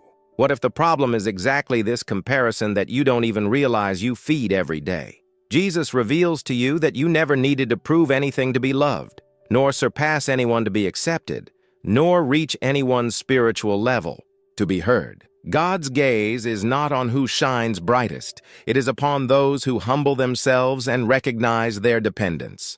If this message spoke deeply to you, if this comparison has stolen the joy of your faith, comment right now, "Jesus, I return to being who I am before you." Your comment could be a key to liberation for someone who is also tired of pretending, to have a faith they no longer feel. And if this is touching you unexpectedly, consider sharing this video. You don't know who else is suffocating and trying to be someone they're not, just to please God, not realizing that what God wants is just the truth of the heart. But hold on tight, because what's about to be revealed will have an even greater impact. Jesus reveals to you that no matter how long you have spent away from Him, there is a powerful promise, even for those who think it is too late, and it will move you. What if what keeps you most away from God is not pain, doubt, or sin, but rather time? The time you feel you have wasted away from Him, the time of wrong choices, of the empty paths, from the years you ignored the call, hardened your heart, or were simply too busy to look up at the sky. This silent regret, this fear that it's already too late, carries immense weight, because it's hard to believe that, after being away for so long, God can still accept you with the same tenderness as before. And that's exactly when Jesus reveals something so powerful that it can change the way you see your entire past. Imagine the scene: a man hanging on a cross next to Jesus, on the verge of death. He didn't have time to change his life. He didn't have the chance to rebuild reputations, nor to correct his mistakes in front of people. All he had was a broken heart and a moment of lucidity. In that final moment, he looked at Jesus and said, "Remember me when you come into your kingdom." Luke 23:42. It was the simplest, most sincere, most desperate request. And there, with his body torn apart, Jesus responded with the most profound promise anyone could hear. "Today you will be with me in paradise." Luke 23:43.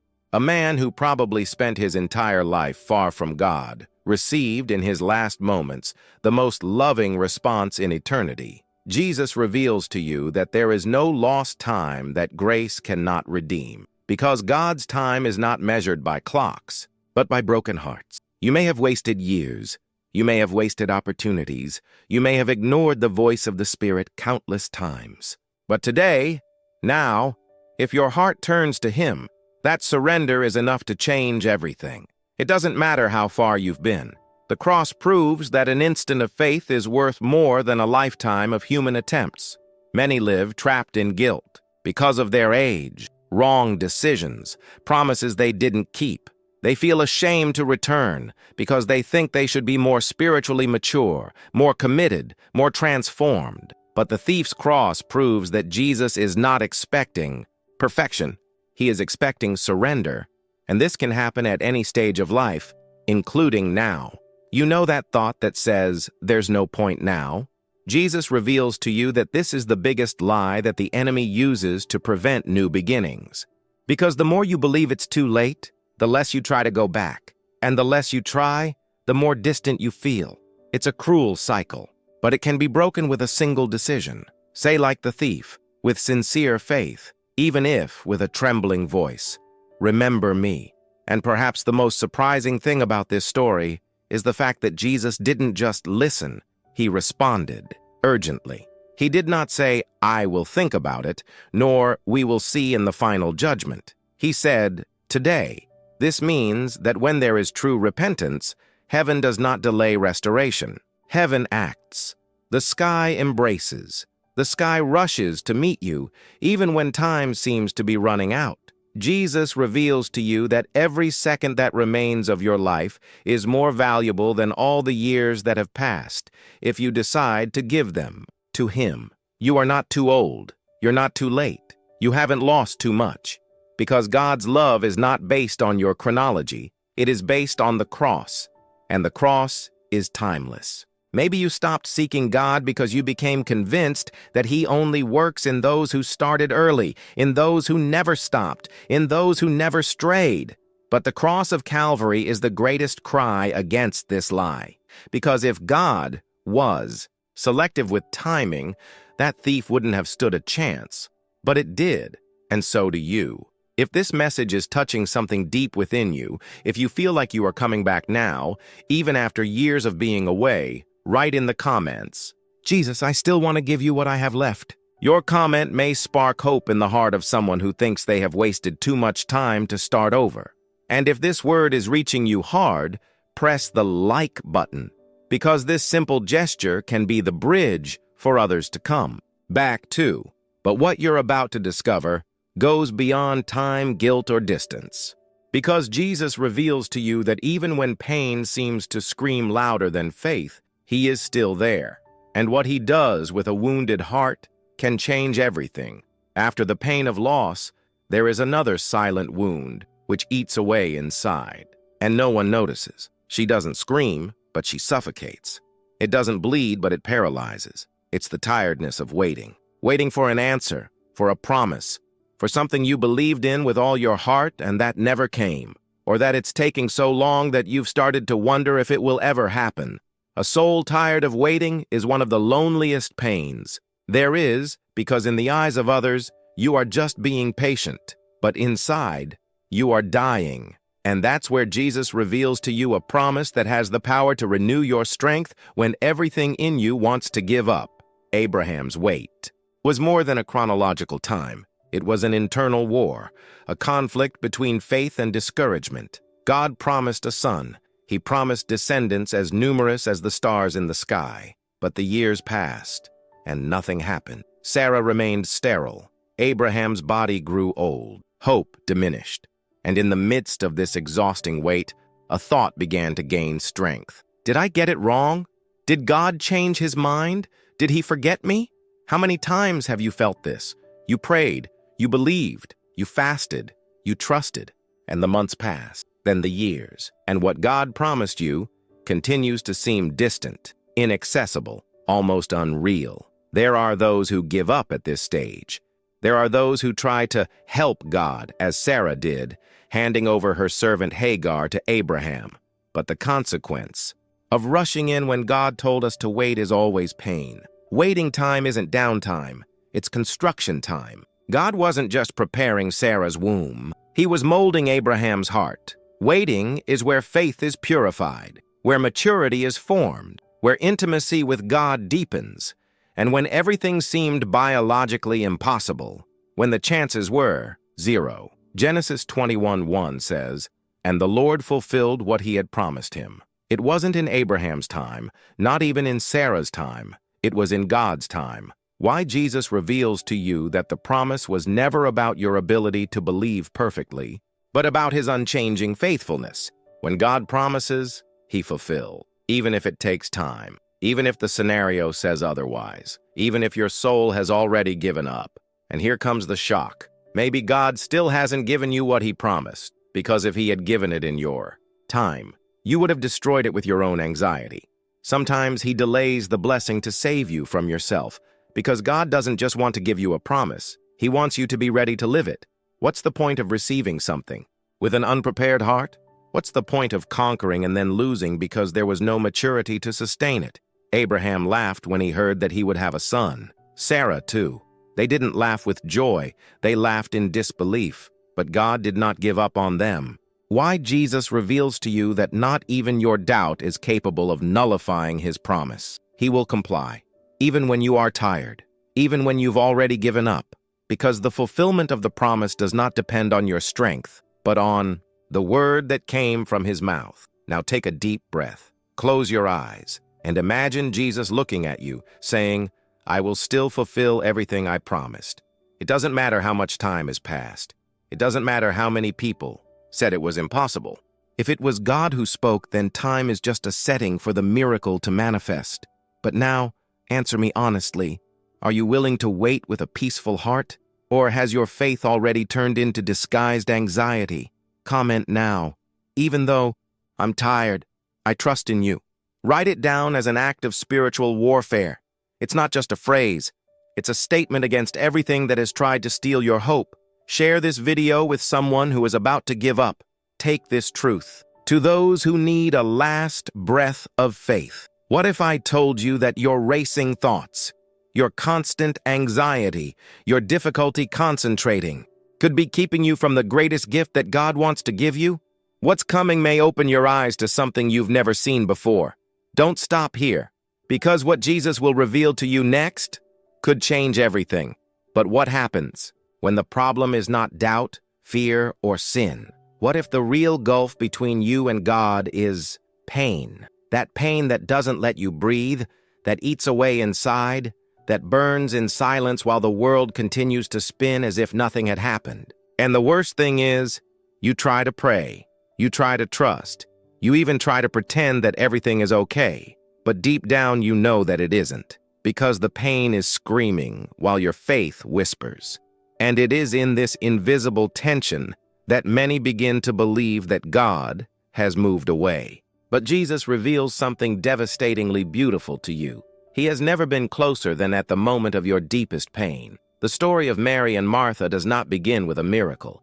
It starts with mourning, with desperation, with loss. They had sent a message to Jesus asking him to come because Lazarus, their beloved brother, was sick.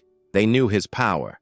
They had seen it. They had believed, but he delayed, and Lazarus died. Imagine what happened in their hearts, the frustration, the feeling of abandonment, the disappointment in the one they called Lord. When Jesus finally arrives, Martha runs to meet him and says what you may have also thought about in prayer. Lord, if you had been here, my brother would not have died. John 11:21. In other words, where were you when I needed you most? This phrase carries the anguish of many who feel that, in moments of most intense pain, God seemed too distant. And that's when something extraordinary happens. Before the miracle, before the resurrection, Jesus cries. John 11:35, the shortest verse in the Bible, but perhaps one of the most profound, says simply, Jesus wept. He didn't cry because he didn't have power. He knew that Lazarus would be resurrected in a few minutes. He cried because he felt their pain, because he was there, present, involved, touched. Jesus reveals to you that he doesn't just observe your pain, he feels it with you. And that's what changes everything. The Son of God, the one who controls time, who orders the dead to leave, who turns water into wine, is also the one who allows himself to cry at your side. Pain is never a sign of divine absence. This is often where he comes closest, in silence, but with tears in his eyes. How many times have you wondered why God didn't intervene sooner? Why did you let that happen? Why didn't you respond at the right time? Maria and Martha asked the same thing. And yet Jesus did not ignore them, did not correct them, did not reject them because of the frustration they carried. He moved out of compassion. And then, before Lazarus's tomb, he shouts, "Lazarus, come out!" John 11:43. And death had to retreat. Pain gave way to life. The lament was transformed into testimony. But it all started with a divine cry. Jesus reveals to you that your suffering is not ignored. It is shared. And the promise of healing often begins with his vulnerability, not his strength. This story is not just about the resurrection of Lazarus. It's about God's presence in the moments when you think you're alone. It's about his faithfulness even when it seems absent. It's about the kind of love that doesn't avoid suffering, but enters into it with you. And maybe you need to hear this today. It's not wrong to feel weak, tired, or even angry. It is not a sin to tell God that you are hurting, Martha said. Mary cried. And yet they were hugged. Jesus reveals to you that he does not expect perfect faith from you. He expects a sincere heart, even a broken one.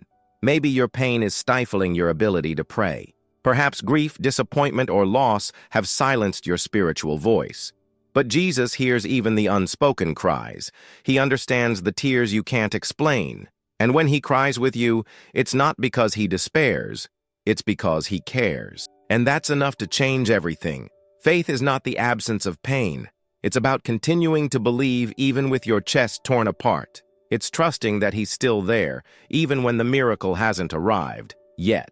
If this word found you at a time when God's silence is being mistaken for indifference, write in the comments, Jesus, cry with me. Maybe you don't have the strength to declare victory today, but declaring vulnerability before him is already a step towards divine comfort reaching you. And if this message is touching you, share it, because someone on the other side of the screen also needs to know that pain is not a sign of abandonment. And here comes the most impressive part of this story. Jesus reveals to you that even when everything seems lost, he still has authority over death, of the soul, of dreams, of hope. And what happens next could change the way you see everything. After feeling the pain, there is still one question that silently torments thousands of hearts. Why? Why did God allow that? Why does his time seem so different from ours? Why, even after so much prayer, do things not go as we expect? These questions are like invisible thorns. They do not hurt the body, but they bleed faith. And it is at this point that many feel completely distant from God, not because they have stopped believing, but because they cannot understand. And when logic fails, fear whispers, "Has God forgotten me?" But Jesus reveals something to you that can change the way you see everything. Even when you don't understand his plans, he continues to be faithful.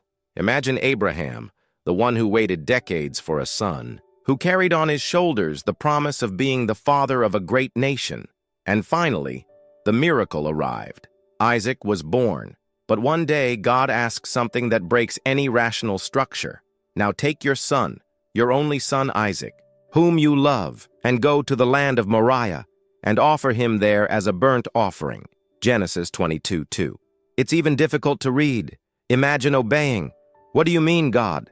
The Lord gives me a son and now asks me to sacrifice him? This doesn't make any sense. It's illogical, cruel. But Abraham obeyed. The path to Moriah was not just physical, it was spiritual. Each step carried internal conflict, doubts, perhaps silent tears. Isaac climbed up next to his father, not knowing what awaited him. And when he asks, "Where is the lamb for the burnt offering?" Abraham responds with a phrase that has become a landmark in the history of faith. God will provide. Genesis 22:8. At this point, there was no explanation. There was no logic, just faith. Raw faith, faith without visible guarantees, faith built in silence and in the dark. And this is the faith that brings us closest to God, even when everything around makes us think otherwise. Have you ever been to this place? Walking towards a destination you don't understand, carrying something precious in your hands, trying to obey even without seeing the point? Maybe it's a relationship that's falling apart, a job you lost, a dream that seems to be dying. You look up to the sky and ask, "Lord, is this really your plan?" But Jesus reveals something powerful to you. Faith is not understanding, it is trusting. Abraham's obedience was not rewarded at the beginning of the path, but at the top of the mountain. It was only there, at the most difficult moment, when he raised the knife and showed that he trusted completely, that the angel cried out, "Do not lay your hand on the boy." Genesis 22:12. And then behind him, a ram caught by its horns appears. The sacrifice is provided. The promise is preserved. The distance you feel from God may not be absence. It may be the discomfort of a growing faith. Many times, it's not that he is far away. It's that he is testing your trust. And these tests are not to prove something to him, they are to reveal something to you. God's faithfulness reveals itself most clearly when everything seems meaningless. It's when the ground leaves your feet that the sky opens up with more intensity. Jesus reveals to you that it is not in understanding that you find peace. It is in trust.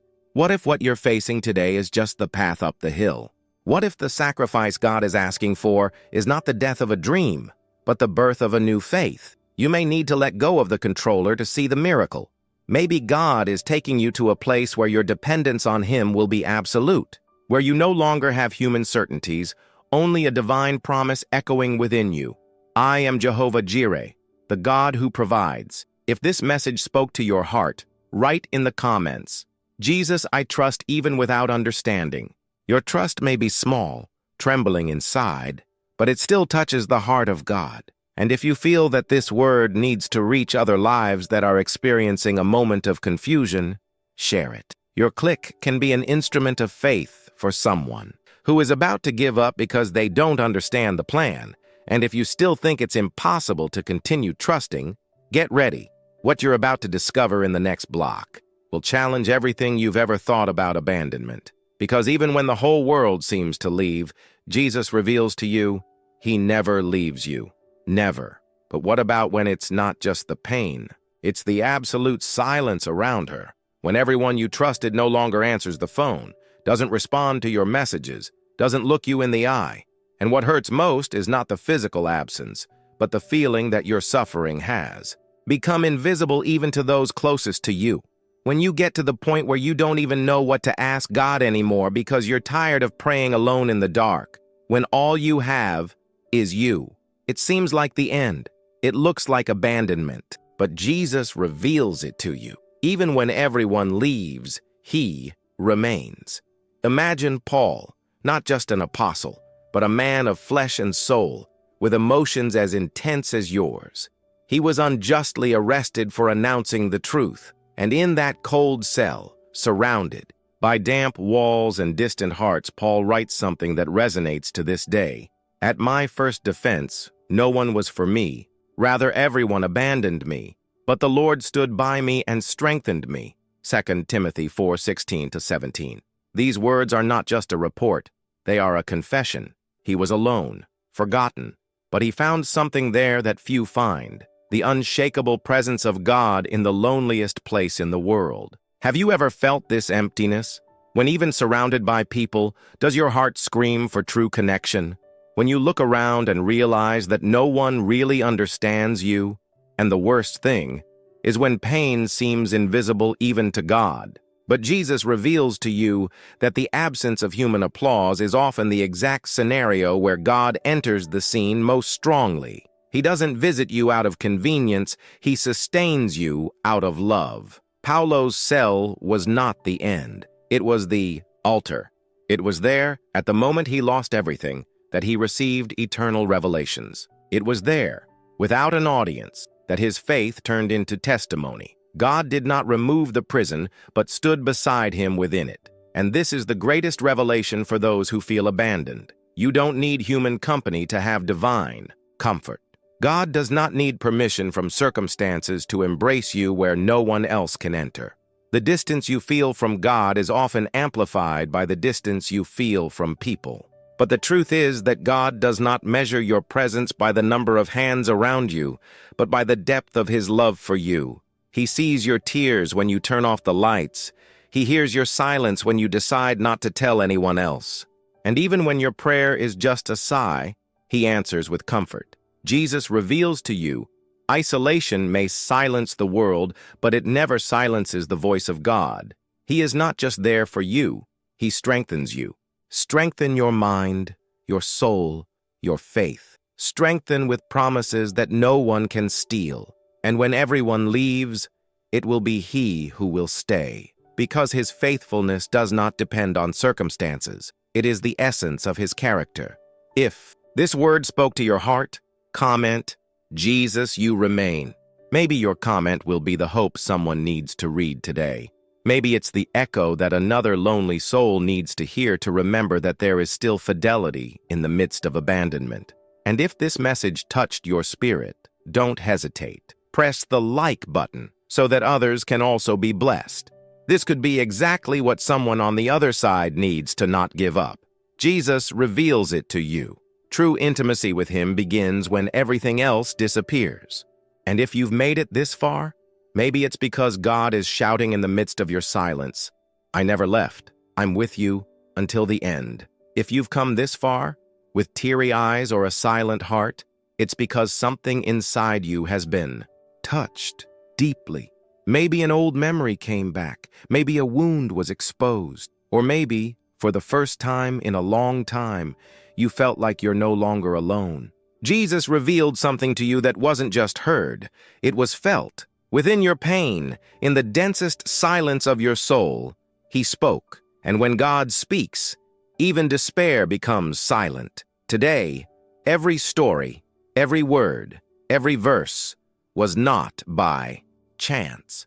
These were seeds planted directly in your heart, because even if you don't see it yet, there is something being born inside, a faith that withstood pain, a hope that didn't die even when everything fell apart. You now know the distance you felt from God was not an absence.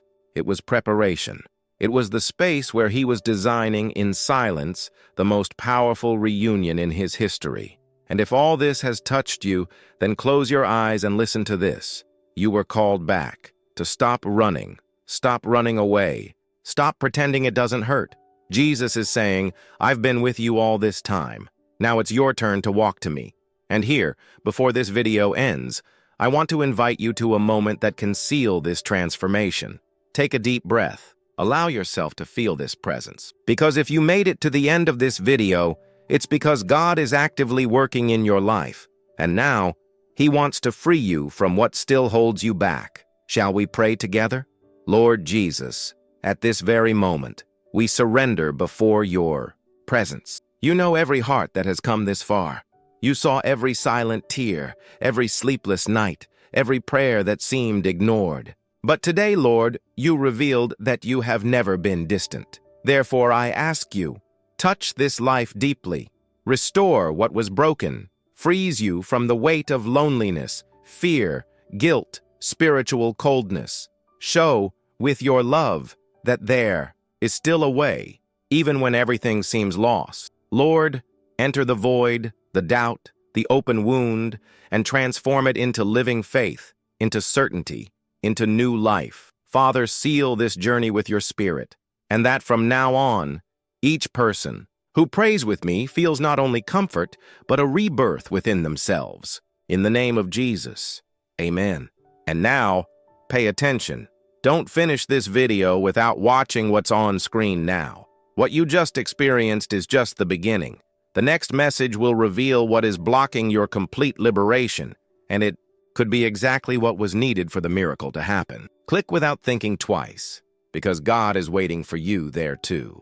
If that word touched you, comment here. I made it to the end. Let's fill the comments with declarations of faith. Your testimony could be the key to awakening someone who is on the edge. And share this video with someone who is feeling abandoned. Be the channel that brings light to those in darkness. Don't underestimate the power of a simple share. You can save a soul. And if you are not yet subscribed to this channel, do it now. This isn't about numbers. It's about communion. When you sign up, you're saying, I want to continue on this journey. I want to grow. I want to be where God finds me. And in doing so, you help us reach other lives. You become part of something bigger. You plant hope in someone's life, and it comes back to you. Be part of this mission. Click sign up and turn on notifications. And don't forget, the video that's on your screen right now could be the most important video in your life. If this message confronted you, what comes next could be the step that sets you free once and for all. The Lord is close to those who are brokenhearted and saves those who are crushed in spirit. Psalm 34:18. May this truth echo within you until the day that pain turns into purpose, until the day when what today is crying becomes testimony, and that day starts now. Jesus reveals to you, you are no longer alone.